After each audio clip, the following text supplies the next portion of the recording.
Welcome to Korea and the World, a podcast on political, economic, and social issues from the perspective of the Korean Peninsula. The Democracy Index, published by the British magazine The Economist, ranks South Korea as a full democracy, ahead even of countries such as France or Spain. The CIA World Factbook also lists South Korea as a fully functioning modern democracy. Yet many experts and activists denounce what they consider to be a rise in authoritarian tendencies within the current Park Geun-hye administration, including attacks on free speech, crackdowns on dissent, and a general stalling of the process towards more liberties, as well as better public management and stronger government transparency and accountability. At the same time, South Korea is party to the Open Government Partnership, an international membership organization of more than 60 governments that have pledged to improve their democracy and transparency. Our guest for this episode, Jeffrey Kane, heads the Korea research team of the Open Government Partnership and kindly agreed to talk to us about the state of Korean democracy, improvements that should be made, and Korea's commitments within the framework of the OGP. In addition to his duties at the Open Government Partnership, Mr. Kane is an award-winning journalist focusing on Asian affairs and the two Koreas in particular. He is senior correspondent for Global Post and has written for various outlets including The Economist, The Wall Street Journal, The New Republic, Far Eastern Economic Review, Time, and Foreign Policy. A former Fulbright scholar, Mr. Kane holds an MA from the School of Oriental and African Studies in London and a BA from the George Washington University. Jeffrey Kane, welcome to Korea and the World. Thanks for having me. What brought you to Korea as a foreigner? Well, I first came in October 2009. I was actually in Cambodia and Vietnam. Before that, I was a journalist. I was covering the region for the Far Eastern Economic Review before it closed. That's an old magazine that closed about 5 years ago. And then I was also freelancing a lot for The Economist and Time Magazine and just other general interest magazines in the region. I came to Korea because I wanted to try something new. I was always interested in this economic miracle, looking at the society that went from rags to riches in such a short time. And also, has really developed its own cultural wave around the rest of Asia. Down in Southeast Asia, I saw a lot of Korean influences coming. I mean, I saw the Wonder Girls down there in Cambodia. I saw, kids dancing around in the streets. I went back actually a couple years ago and I saw Gangnam Style, everywhere. That kind of got me interested in Korea, just figuring out how the society built up what it did so quickly. A lot of your work takes place, we're going to talk about that, in the context of Korea's democratization and its flaws. How does a foreigner become so deeply invested in the political system of a country like Korea so far away from home? Well, I usually treat my work in Korea not as an activist, but more as a journalist and as a researcher. And also, I do a lot of cultural criticism, a lot of cultural writing about Korea and other countries. But I don't really treat it as something that I'm heavily involved in. It's more something that I'm observing from the sidelines. I'm writing these research reports, I'm writing news articles, and of course, Korea's visa laws actually bar us internationals from doing anything like that, from going to a protest, from getting involved in politics. So that's something that I purposely avoid. But it's a topic that I've always been interested just worldwide in general. I've always been kind of, into anthropology and political science and history. And I'm interested in observing societies. I used to do that in Southeast Asia too. And it's just something that I've been drawn to. And I find Korea to be an interesting, you could say a petri dish, for observing like how democracy works, how it develops in a short period. In 1988, Roh Tae-woo became president of South Korea and military rule came to an end. The year is commonly seen as the true starting point for Korea's democracy. At the end of his presidency in 1992, the New York Times published an article titled "How to Complete Democracy in Korea."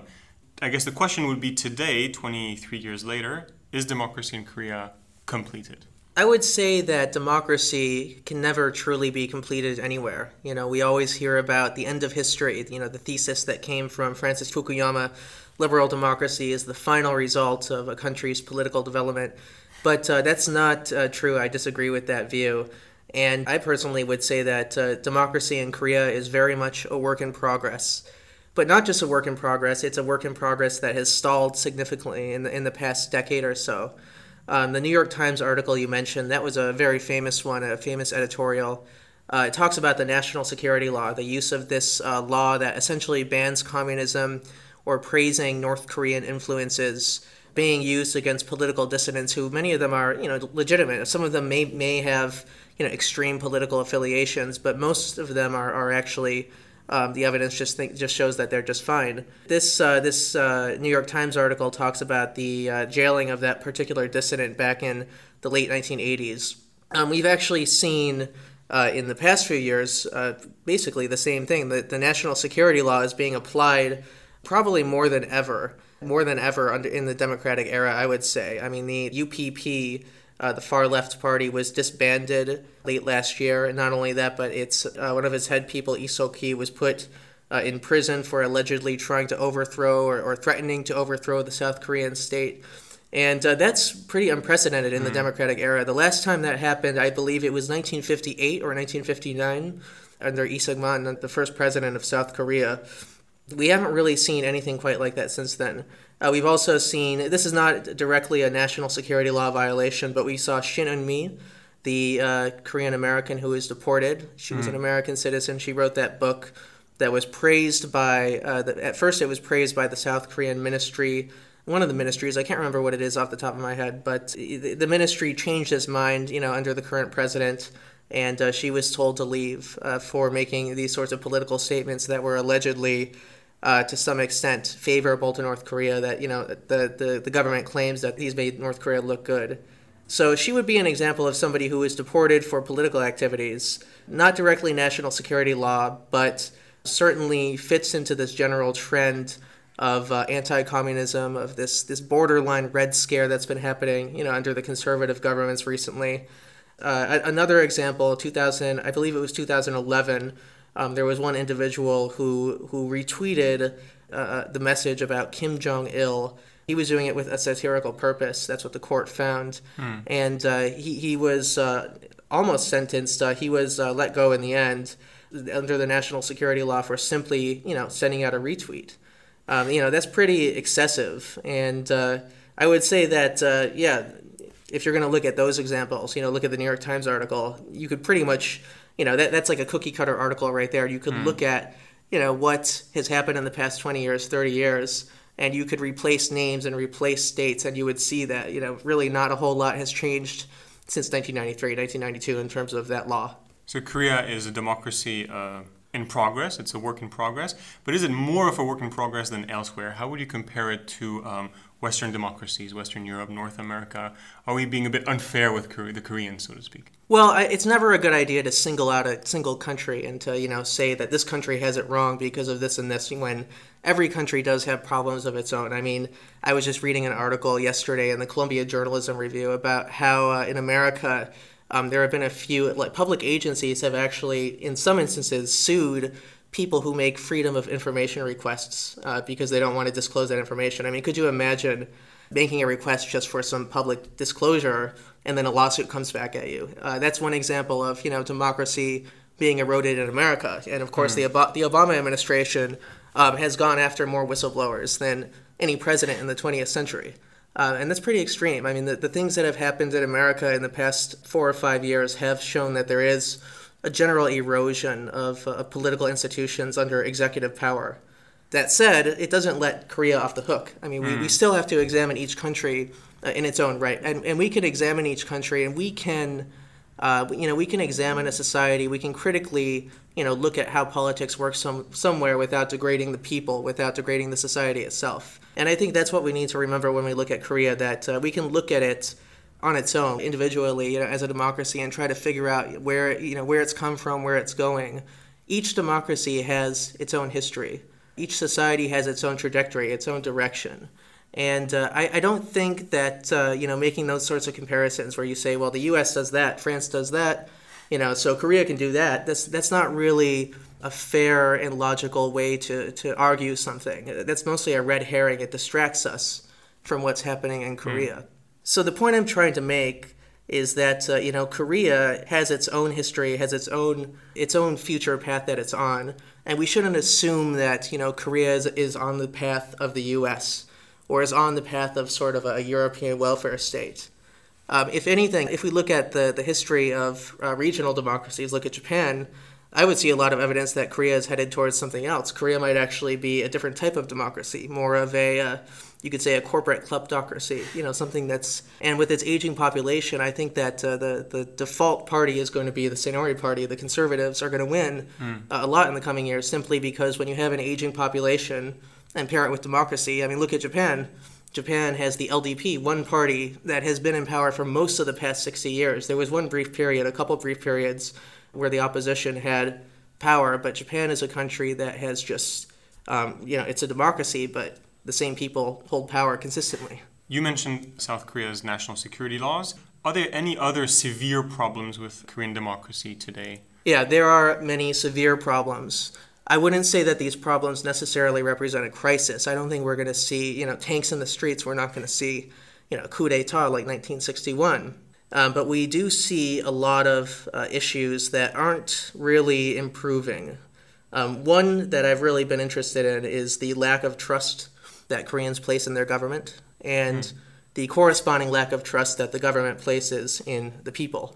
Korea is an interesting case because it is a developed democracy, but it's also a fractious one. It's one where consensus is difficult, consensus is rare. And I find that to be a bit of it's unusual because it's also a homogenous society. In theory, when you have a country that is, unified as South Korea is, racially, ethnically, you should have a very, nicely functioning democracy. That would be a very reasonable assumption. But Korea has an opposition that simply cannot, establish some sort of consensus that can establish some sort of leadership. In 2012, in the election, the opposition attempted to unify, and Ahn Cheol-soo dropped out. But even then, we haven't really seen any sort of consensus emerge on what it means to be in the opposition, what it means to be a liberal in Korea. Not only that, but the Sewol disaster about a year ago was really devastating, and the corresponding lack of trust that people have shown in their government has also really just been amazing. It's been astounding. I mean, I can see that they do have legitimate grievances. The fact that it has continued for so long, this political battle over what was really just a tragedy, just shows how little faith both sides have in each other. But to contextualize your criticism, every year The Economist publishes its democracy index that rates countries on issues such as pluralism, civil liberties, political culture. Out of the 167 states they survey, at least according to the 2014 report, 24 are full democracies. South Korea is one of them, and South Korea is even ahead of countries with a long democratic tradition such as France.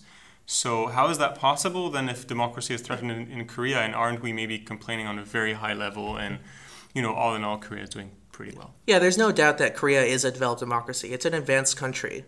A lot of Koreans say oh, Korea is not a developed country. That's something I hear a lot, but it's not true. Korea is a very advanced society. That said, you can look at the EIU and you can look at a lot of these rankings, and generally you'll see that countries like France, Korea, the U.S., and the UK generally rank in a cluster together. You can't really rank countries that closely at the same time. France is a good example because France actually started out higher back when The Economist started publishing that index. I think it was 2008.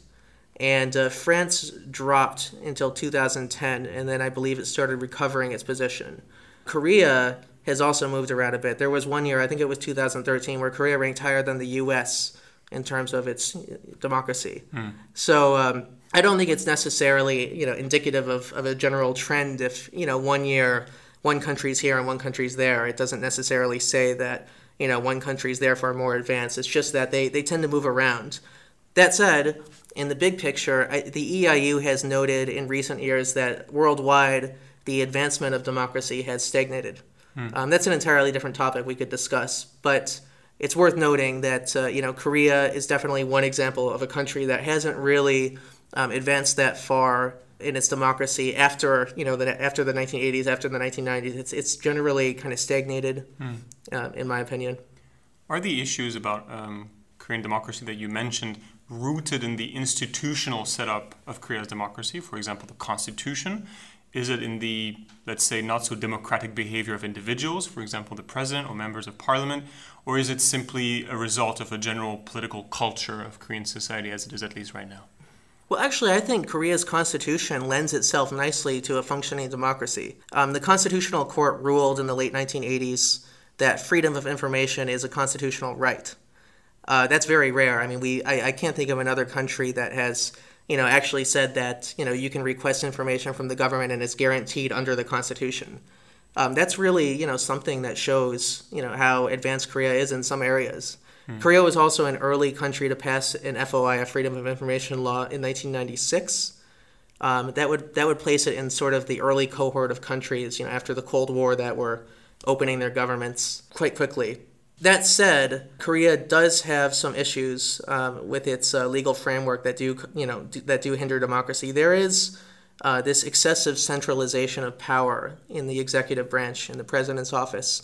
And that's only helped by the 5-year terms that Korea has. I mean, one 5-year term, that gives the president every incentive to campaign to the middle, as we saw in the last presidential election, campaign to the moderates. And then when you are elected, fall back, to your party elite, to your old guard, to your right wing or left wing, for lack of a better word, your extremists, your hardliners. But I don't think it's enough to really look only at legal and political frameworks to describe why Korean democracy behaves as it does. I think that there's something deeper, something more historical that is very common in Korea. And I've actually been reading this book quite a bit recently, but it's an old one called Korea, The Politics of the Vortex. I don't know if you've ever heard of this one, published in 1968 by Harvard University Press. And it was really one of the first major works that looked at Korea's political culture and tried to establish why you have this nation that's extremely centralized in 1968, remember, where the political culture, the development of democracy has been stunted, and where you have a homogenous society that has really, not changed a whole lot in 1,000 years under the Joseon dynasty. That's he was an American diplomat named Gregory Henderson, and he was in Korea for just years and years, and he just saw this sort of extreme centralization that was stunting the development of Korea. And his thesis looks at, he calls it the vortex. The vortex is basically in Seoul, and the vortex, it's a political force, it's a cultural force, it's something that really arose out of Korea's homogenous, ethnically homogenous society, combined with its closure to the world under the Joseon dynasty for hundreds of years. And he argues that this focus inward, this focus into Seoul, has created this political updraft. So young, ambitious people from all over the country look up to the center, and they flow upwards as opposed to, say, outwards, as opposed to, another direction in the society that would make it more democratic. He uses this to explain why Korea is so fractious, why the politics are so historically were chaotic and difficult, and why people couldn't really get along. It's because when you have civil society and when you have citizens looking upwards as opposed to outwards, they're not cooperating with each other. They're not building consensus or building a coalition. And he uses the example of various elections. If I recall correctly, I'd have to check again, but he uses the election, and I think right after Park Chung-hee's coup, I think it was 1962 or 63. And he points out that Park Chung-hee actually was not a very popular figure back then. He actually didn't get a majority vote, and he would have lost the election had the opposition managed to unify. And he says, how is that possible? Because usually, that in these sorts of political systems, you have a dictator who has some sort of popular backing from the countryside and runs the country, with an iron fist pretty efficiently. But in those early days, Park Chung-hee actually struggled in many ways to establish order, over this nation that was falling apart.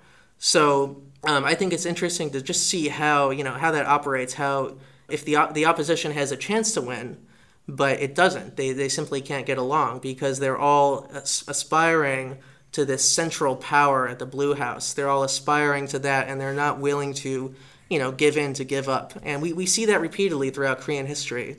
Another example would be the late 1980s. The first democratic elections, the opposition simply couldn't agree. And, who wins? The old military generals. They get in power again.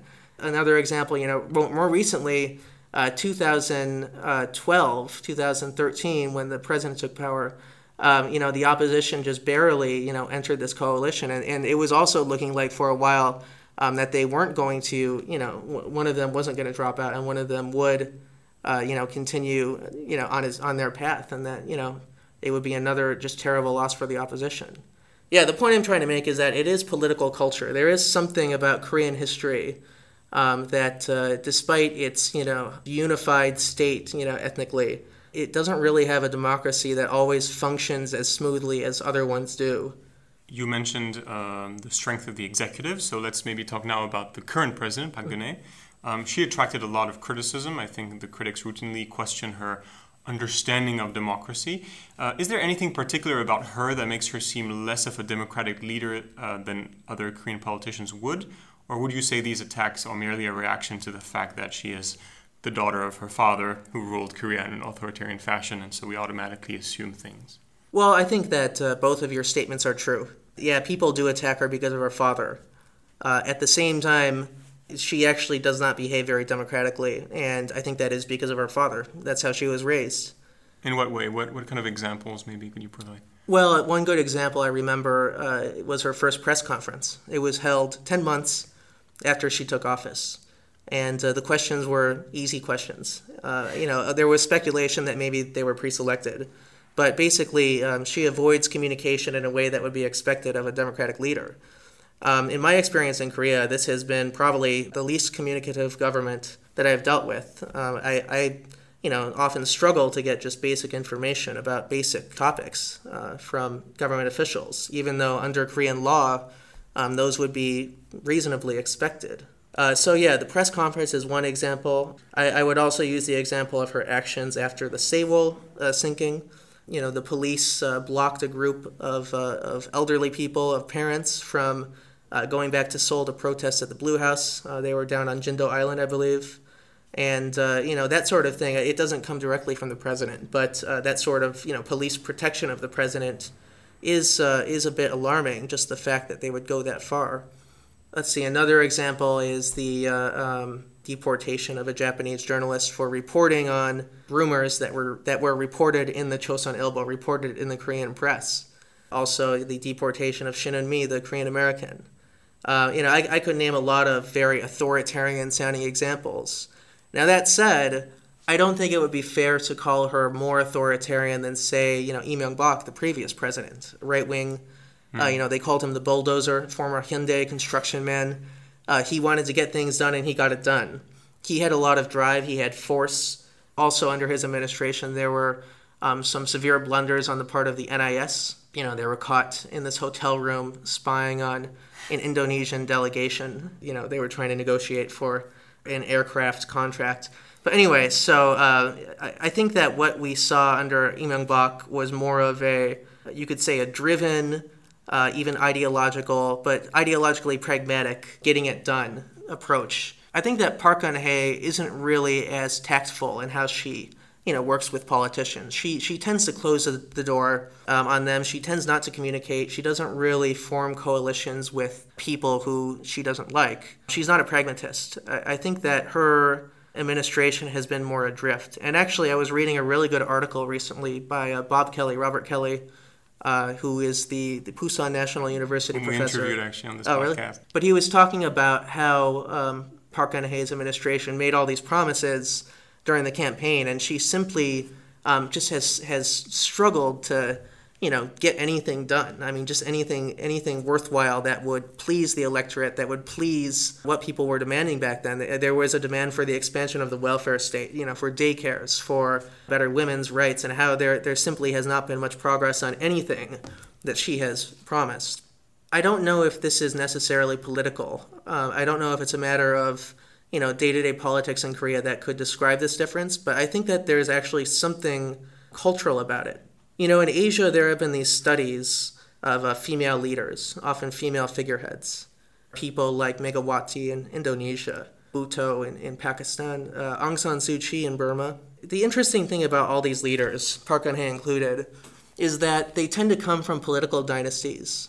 They're either the daughters or they are the wives of national leaders, people who are revered in their nations, but who are either ousted from power or assassinated or somehow fall from grace, but are remembered and they often inherit the aura, the leadership qualities of, their relatives. And Park Geun-hye is interesting because she totally fits into that pattern. Her father was assassinated.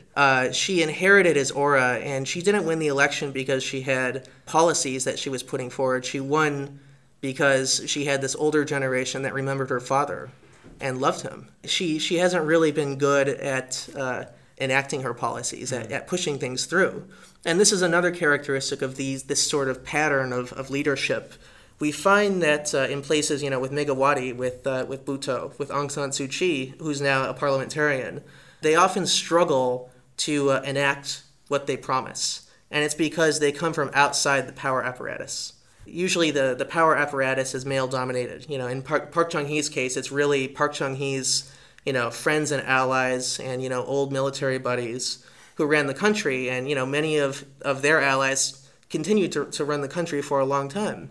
Park Geun-hye, she never really, she rose to power after the Asian financial crisis in the late 90s. And she never really, was known for kind of pushing things through. She was always sort of this figurehead, this spokesperson.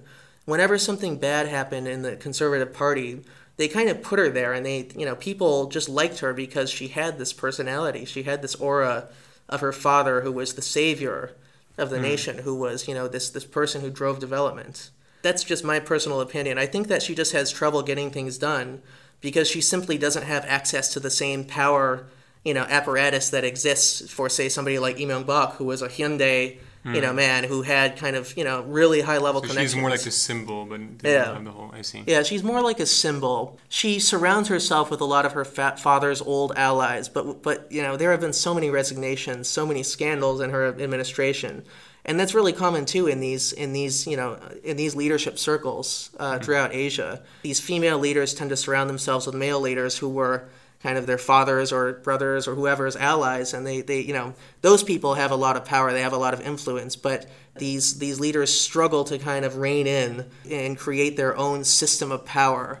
And I think that's basically what's happening to her. I think it's something that's I hate to say it, it's not trendy to say this, but I think it's Asian. I mean, it's something that's been documented in Asia repeatedly, and it's not something that's necessarily, about political development worldwide or about, kind of democratic development. Mm-hmm. You just mentioned scandals. The past couple of years has seen several political crises that have apparently undermined the democratic credibility of the Korean government. Chief among these are the accusations against the NIS for allegedly manipulating the presidential election in 2012.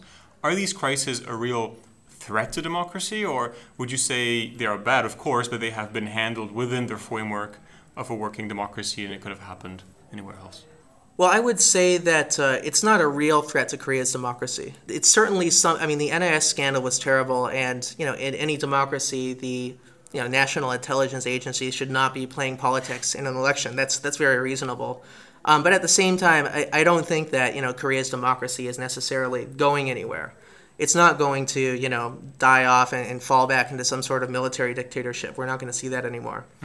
But that said, we do know that Korea's democracy is stagnating. It hasn't really advanced that significantly in recent years. I think there continues to be this politicization of state institutions. The NIS is an example of one extremely powerful state organ. I mean, some people say that the head of the NIS is the second or third most powerful person in the nation. They simply have so much, access to the president that naturally that leader will, fall to the political will of whoever he's serving. And I think one of the problems with the NIS, it's not necessarily a matter of political culture, but that would be more of an issue with the legal framework in which it operates. The NIS is charged with one gigantic agency that handles internal investigations, domestic investigations into the national security law, but also handles foreign spying, foreign intelligence. North Korean spies. So the NIS is operating on all fronts, and that's one example of this overt centralization of power in Korea. I think that breaking up the NIS, and the opposition has proposed this in the past, breaking it up into different organizations like an FBI versus a CIA would probably work better for Korea's democracy. But so far there hasn't been much progress on that front. Are we maybe more likely to worry about democracy and governance when the conservatives are in office? Because, of course, we somehow connect them to the Pak Chung-hee nostalgia and assume that they may want to follow his steps. We interviewed journalist John Francis Power recently, who argued that in terms of freedom of the press, liberal presidents of the past also faced their fair share of criticism. Would you agree with this point of view? Yeah, actually, I would agree with that. I think that he is correct that liberal presidents have been pretty brash in terms of protecting their political interests in Korea. There are those examples of the conservative newspapers that were investigated for, I think it was tax evasion back in the early 2000s under Kim Dae-jung. And also Kim Dae-jung, his administration and the following administration, they were not always very nice to North Korean defectors. That's one example of a contingent that, really went against his interests, in the whole sunshine policy and kind of becoming friendlier with North Korea. I think it's because in Korea, there's a different definition of what it means to be a liberal. In the West, we have this definition of, the classical liberal, the Enlightenment liberal. And I think that our political trajectories have been simply different because of that. In Korea, the liberal parties tend to be more aligned with personalities. I don't really see a whole lot of, actual liberal ideology. I think that it would be safer to say that they are nationalists, or that they are, you could say, pro-Korean pan-nationalism. They're interested in the unification of Korea. They're often interested in moving away from Korea's history of working with foreign powers and realizing... The United States in particular. Yeah, the United States in particular. Across the political spectrum, nobody here really likes Japan right now, but especially the U.S. For the left, and moving towards North Korea, that's historically been, what they've been after. So liberal, simply, the word liberal just doesn't hold the same meaning. There was a really good article, a really famous article published in the New York Review of Books years ago. I think it was 1988. It was by Ian Buruma, who's one of the preeminent writers on Japan and Northeast Asia. He's written several books. But he visited Korea and he reviewed Kim Dae-jung's prison memoirs, which were being published in English at the time, and criticized the Korean left because he saw that there was a lot of emotionalism. There was a lot of, kind of anti-foreignerism. There was a lot of this sentiment that was building up, but a lot of it was based on emotion and not based on policy. And one of the big questions he asked in his article was, what's the policy? Where is the liberalism here? And he traces, Korean history. He looks at sort of the Korean mentality at the time in the 1980s and tries to figure out the source of this. But in the end, that's what he concludes, that Kim Dae-jung is a personality. He's not necessarily somebody who's going to, come out and who's going to enact some sort of major policy change in Korea. But so to conclude, I would say that, John Power is right. I think that there's one point, worth pointing out. It's that, since 2008, since the conservatives have been in office, the number of defamation cases has risen sharply against public officials employing these against private citizens. Not only that, but internet censorship has risen significantly since then, since 2008.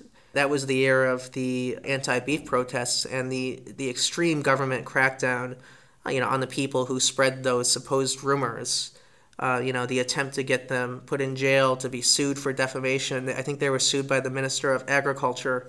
And the argument was ridiculous because the Minister of Agriculture said that by saying that the cows were possibly tainted, that was defaming the Minister of Agriculture. You can't really, as a cow, you can't really be defamed.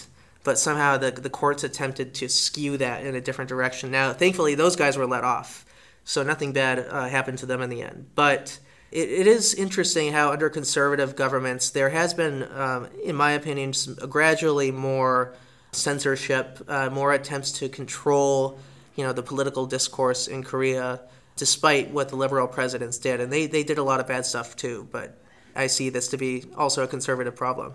You work as a researcher for the Open Government Partnership. Could you briefly introduce this program to our listeners and describe what its goal is and who participates in it, and maybe also tell us about its funding? So I work for the IRM, the Independent Research Mechanism of the Open Government Partnership, and we are the arm that publishes progress reports. We contact governments, we check on their progress or lack of progress on each commitment that they make in open government. And we follow up with reports. We speak with civil society. We basically attempt to figure out if they are meeting the membership guidelines that they promised that they would follow in the beginning. We currently have 65 countries who have joined in 4 cohorts. The first cohort, the founding cohort, was Brazil, the US, the UK, the Philippines, and a few others. Korea is in the second cohort, and Korea joined in, I think it was April 2012 under Lee Myung-bak. Korea expressed its interest in 2011 and then joined the following year. The OGP has a number of a number of requirements for joining. The first is that the country must have a certain level of fiscal transparency. So that means having a budget proposal and an audit report and a number of other things that are transparent, that are out there, and that can be publicly commented on. The second is that it must meet a certain level in the access to information in that society. So the country must have, a freedom of information law on the books. There is also public official asset disclosure. That's another key area. And finally, we require countries to have a certain level of citizen engagement, and that is actually measured by the Economist Intelligence Unit Democracy Index that you had mentioned before. So those are 4 areas, and each country gets a number of points in how much they're doing in each area, and then that's how they're allowed to join or not allowed to join. So, as you can see, a lot of these countries are, they would be considered so-called advanced democracies. So you have, South Korea, the US, the UK, a lot of North European countries. But at the same time, a number of democracies have not joined. I mean, Japan is one big example of a country that so far hasn't really shown a whole lot of interest in joining under Shinzo Abe. One thing I should say is that, you did mention the EIU before. We don't actually rank democracies in the same way. We look at each country individually, and each country joins on their own terms. So each country sets out their own plan, says that we are going to do this and this and this by this date, and you're going to come in and you're going to write your progress report, and then we'll talk afterwards. So we really treat each case as its own separate case.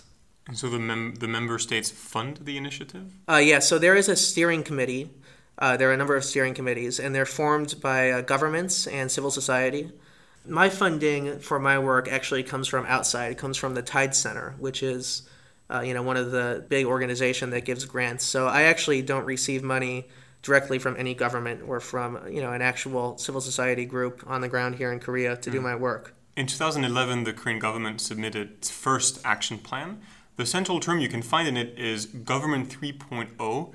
So a very naive question, what is Government 1.0, 2.0, and how does the third iteration differ, at least according to the Korean government, from the previous ones? So Government 3.0 is an initiative under the Park Geun-hye government. It's a tagline, it's an overall, just a policy slogan that encompasses a number of changes that her administration has been attempting since 2013. The biggest change is that disclosure of documents is going to come before somebody makes a freedom of information request. So the documents are out there already, certain types of documents in certain areas. So that means that you can go to the Korean government website, Minwon24, and you can click on a link there, and the government will actually display things that are simply available for the public. That is a big step in my opinion, and that's probably the biggest step. I think that's going to be one of Park Geun-hye's better legacies when she leaves office. We're going to see that she has made some progress on the freedom of information in Korea. On the other hand, Government 3.0 does have some issues that we've identified, and mostly that civil society organizations sometimes feel that it's more of a tagline, and sometimes it's difficult to pin down exactly what the government is doing, often because the government is not that communicative with them. There's always the problem of, how is the government engaging with civil society, and also how is the government implementing these plans. One civil society organization that we spoke with was recently concerned that the government has been competing with private websites that have already been established and, potentially putting them out of business by setting up identical government versions of the same websites. That's one area that they've been concerned about. The thing about Government 3.0 is that it does have its own historical context, and at times it can be difficult to separate the current policy from the previous policies under earlier administrations. Open government in Korea has a number of iterations it's gone through. I mean, the first major shift was obviously democratization, 1988, 1987. I mentioned before how the Constitutional Court ruled that freedom of information is a constitutional right. And, the Korean Constitution has a number of very, democratic guarantees. But it wasn't until really, the late 80s and then throughout the decade, through the 90s, that these were put into law. It took a little while, which is understandable. It always takes a little while for governments to do this sort of thing. But it wasn't really into the Asian financial crisis, 1997 and 1998, that new pledges for transparency and reform, came about from the Kim Dae-jung administration and Roh Moo-hyun after him. But today, actually, Korea ranks first in the OECD for public data, transparency, and access. Yeah. 4 or 5 years ago, Korea was ranked number 1 for e-government and for e-administration. And the government was very proud of that. But there was a long build-up to that. I mean, it was IMF that created that. Under Kim Dae-jung, these websites like Minwon24 and ePeople were set up. That was really the first kind of foray into e-government for Korea, first serious foray. And it wasn't really, after these liberal administrations left, we didn't really see as much progress under, say, Lee Myung-bak, who had his whole smart government. He called it smart government. And that was more of an emphasis on, mobile government, using your mobile phone to work on government services. Lots of pledges that there would be more data disclosed. That was actually what we were evaluating in our most recent progress report, the one that you had asked me about. And we found that for the most part, it consisted of vague statements, and it was difficult to actually measure how far the progress was in that case. I think that under Park Geun-hye, there have been some changes. It does seem like she is interested in better data disclosure. And Korea has been, historically very good at data disclosure, as you note. But the big concern among local civil society is that the quality of those disclosures have not always been that great. I know people who file FOI requests, and they'll complain that the only information they can get is, how many copy machines are in the office and how much they cost. There was a company, it's called Lok and All, and they make Kim-Gisa, which is the navigation software in Korea. They filed a Freedom of Information request under the new Government 3.0 initiative. They simply wanted information on signposts from the government. Very simple request there. But the government at first denied that request. They denied it because they said that there's no precedent. Why would we release information on signposts when we've never done that before? So that's a very strange justification for not releasing that information. So, there are certain areas where the Korean government is, simply not comfortable engaging with civil society or engaging with private actors on.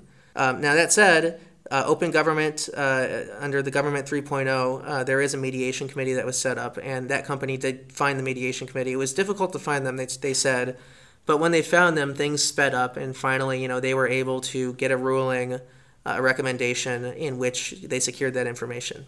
The report speaks mainly of 3 areas for improvement: the provision of public services, the fight against corruption, and the efficient management of public resources. In other words, it aims less at reforming decision-making and the public participation in it, and rather at reforming the implementation of decisions and of course, public oversight. Is that a fair assessment of what the government is trying to do? Well, that's the previous report, so that would have been what Lee Myung-bak was doing. We actually, I think that you are correct. We did notice that there wasn't so much of a focus on changing the policy, but more on implementing the policy, on finding ways to implement it, promising to work with private actors in the implementation. We actually could find little evidence that the government did work with civil society, which is a huge red flag. I mean, just to join an organization and to make all these commitments to improve governance, to improve democracy and transparency, and then to simply ignore all the civil society groups, all the academic experts who have a stake in making this better. It's not the way to do things if you want the government to be more transparent. You write in your progress report that the rhetoric of the government is basically mostly vague statements rather than clear and measurable commitments. Yeah. So does it mean that in a way maybe the Open Government Partnership is a paper tiger because you can't really have tangible outcomes? And is it maybe, again, a result of this Korean disease of box ticking, that now that they're a member, they always want to be a member of everything. Now that they are a member, well, it's less important to actually, deliver on what they promised. That's a very good point you raise. And in our meetings during the previous OGP, the previous IRM cycle, we did speak with civil society groups who, many of them said that they believed the Korean government had simply ticked a box in this membership, that, by submitting a national action plan, they had this, this brand name that they could use. They could say, we're a member of this, we're committed to democracy. That was their overall assessment of what was happening during that round. I wouldn't say that the OGP is necessarily a paper tiger, because worldwide there have been a number of big improvements in various countries that have participated. So one example, we've had some outcomes in Paraguay. It was the 100th country to pass a Freedom of Information law. Ireland abolished the Freedom of Information fees, which is always a good step. Just the fact that you can file an FOI request and not have to, pay a bunch of money. As an American, I actually, for a report I was doing, a journalistic report, I had to do an FOI request in the U.S., and it cost me a few $100s just to get some basic information about a legal case.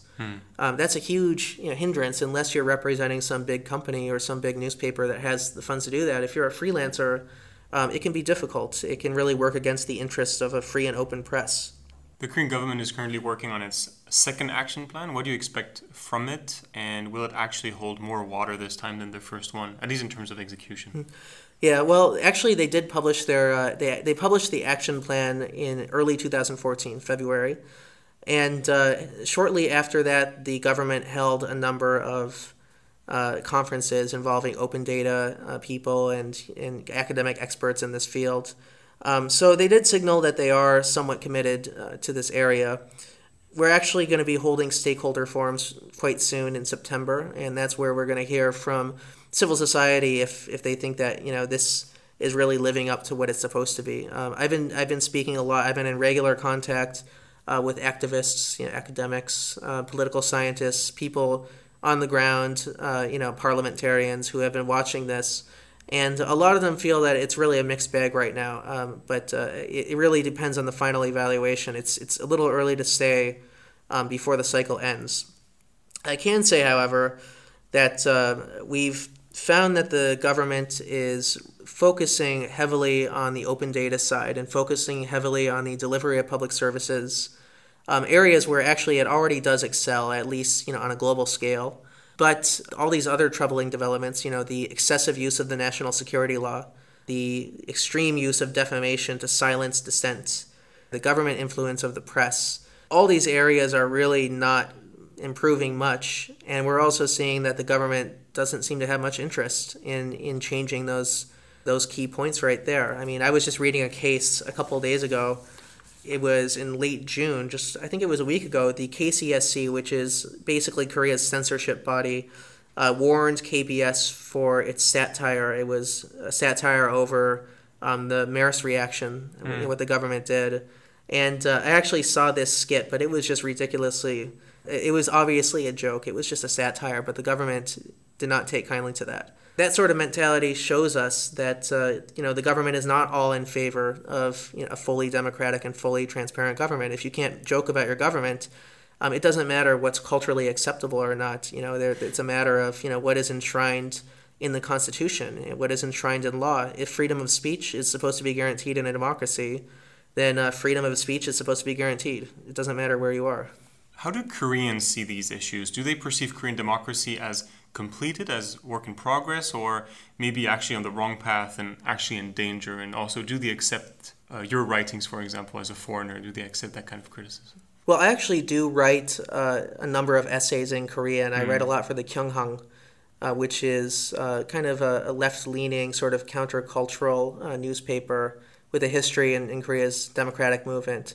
And I haven't experienced any pushback yet. I mean, they've generally been receptive. I do get a lot of emails and a lot of requests to meet because of those articles. And it's because, as an outsider, or as they would call me, a foreigner, I'm not coming in. I'm not attempting to civilize. I'm not attempting to show all that is wrong with Korea and all that must be corrected. It's okay to criticize. It's okay to look at the government. It's okay to to attempt to analyze and to attempt to figure out what's going on. As long as you don't simply insult the people. I think that Koreans are very rational in that way. I think that another thing it's interesting about Korea, it's just interesting that you can actually be a foreign writer here, and you can be accepted as a foreign writer. I mean, you don't necessarily have to be somebody who is always on the outside, but if you're seen as somebody who wants to help, I've always just found open arms.